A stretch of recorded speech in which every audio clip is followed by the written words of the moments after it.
ఎన్నికల్లో బీజేపీతో బీఆర్ఎస్ కుమ్మక్కైందని టీపీసీసీ చీఫ్ మహేష్ కుమార్ గౌడ్ చేసిన ఆరోపణలను బీఆర్ఎస్ మాజీ ఎంపీ బోయినపల్లి వినోద్ కుమార్ ఖండించారు. ఈ ఎన్నికలో కాంగ్రెస్ బీజేపీ అభ్యర్థులు గెలవరని జోసిం చెప్పారు.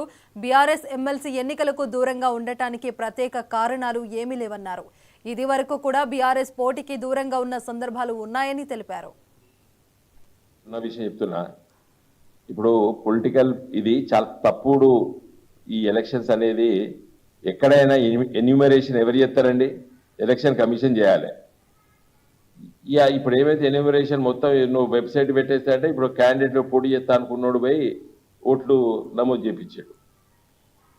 అసలు నా ప్రకారంగా ఈ ఎమ్మెల్సీ ఎన్నికల ప్రక్రియ లోపటనే చాలా తప్పిదాలనే బ్రిటిష్ పాలకులు పెట్టిందే ఇంకా కంటిన్యూ అవుతారు. కాబట్టి దీనిపైన మా పార్టీకి అభిప్రాయం ఉంది. సరే, పోటీ చేసినప్పుడు చేస్తాం, పోటీ చేయనప్పుడు చేయలేదు. ఇదివరకు కూడా ఒకసారి పోటీ చేసినాం, ఒకసారి పోటీ చేయలేదు.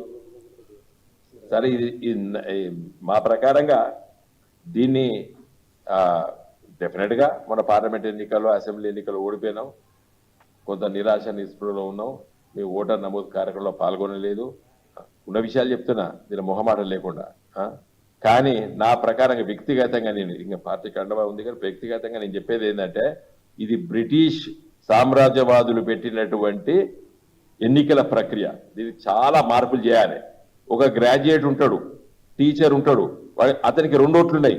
అదే రోజు పోయి టీచర్కి వస్తాడు, అదే రోజు పోయి గ్రాడ్యుయేట్కి ఎత్తాడు. మరి నాలాంటాడు ఇక్కడ ఎవరన్నా టీచర్లు ఎవరు లేవు, మరి మేము ఎవరు లేవు. మా కళ్యాణ్ అంటాడు మా వకీలకు కూడా ఒక ఎమ్మెల్సీ కావాలంటాడు, న్యాయవాదులకి. మా డాక్టర్ బిఎన్ రావు ఉన్నాడు, మా డాక్టర్లకు ఒక ఎమ్మెల్సీ కావాలంటాడు.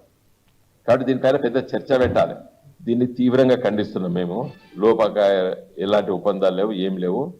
మీకు ఎన్నికలు వచ్చేసరికి అటు కాంగ్రెస్ బీజేపీ అభ్యర్థులు ఇద్దరు ఓడిపోతారు డెఫినెట్.